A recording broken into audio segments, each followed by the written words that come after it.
The American South has a knack for conjuring stories that blur the line between history and folklore, of which the tale of the Bell Witch stands as a prime example.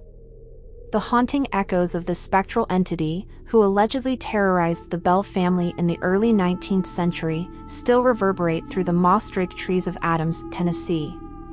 Situated in the sleepy town of Adams, the Bell family, headed by the patriarch John Bell, lived a life that was as normal as could be expected in the early 1800s.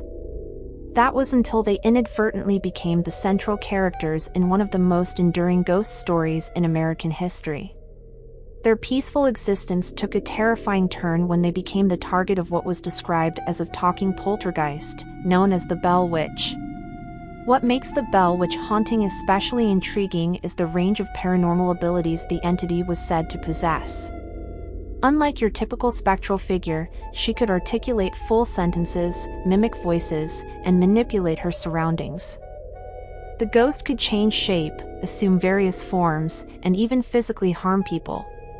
She is particularly remembered for her chilling laughs, eerie singing, and the subsequent reign of terror she established.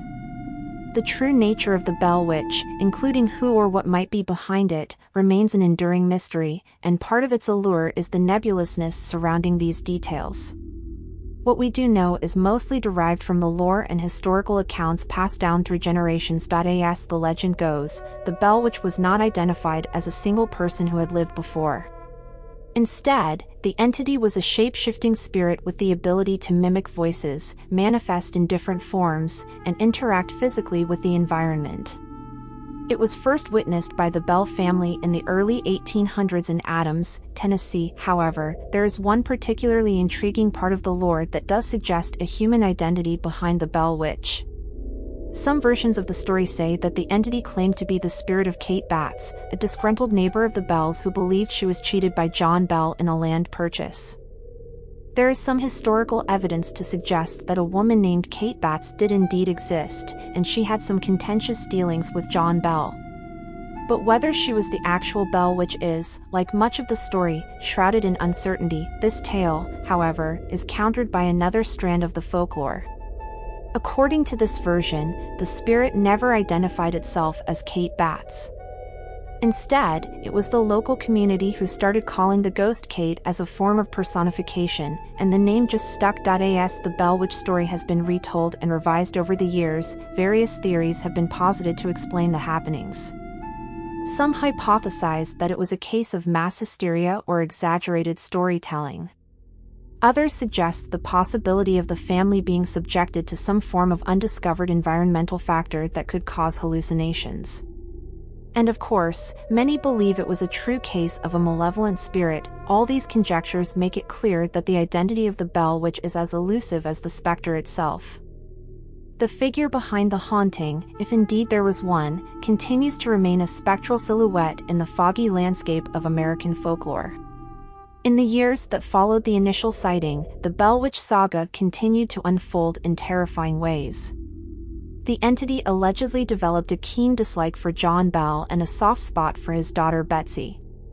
John Bell was frequently tormented, while Betsy had to endure witnessing the horrifying antics of the entity, whose appearances became increasingly frequent and frightening. Yet, the story of the Bell Witch isn't just a small-town legend. The infamy of this Tennessee spirit reached far beyond the local borders, capturing national attention and attracting a well-known figure of the time, General Andrew Jackson, who would later become the 7th President of the United States. Intrigued by the tales, Jackson decided to visit the haunted homestead, an experience which allegedly left him rattled. He was quoted as saying, "I would rather face the entire British Army than to spend another night with the Bell Witch." As time passed, the tales surrounding the Bell Witch gained a life of their own. They evolved into a potent mixture of documented incidents, whispered rumors, and public fear, ultimately creating an eerie mosaic of American folklore. To this day, the Bell Witch saga stands as a prominent story in the annals of paranormal history. Despite the passing of over 2 centuries, the story of the Bell Witch continues to be a part of Adams, Tennessee's cultural identity. The fascination with the tale has only grown, with books, films, and even a namesake cave where tourists from around the globe come to experience a taste of the legend firsthand. The haunting tale of the bell witch is, indeed, a chilling narrative. It reminds us of the human fascination with the unknown and the supernatural. And whether one views the story as a true historical account or dismisses it as a concocted folklore, it certainly stands as a testament to the enduring power of storytelling.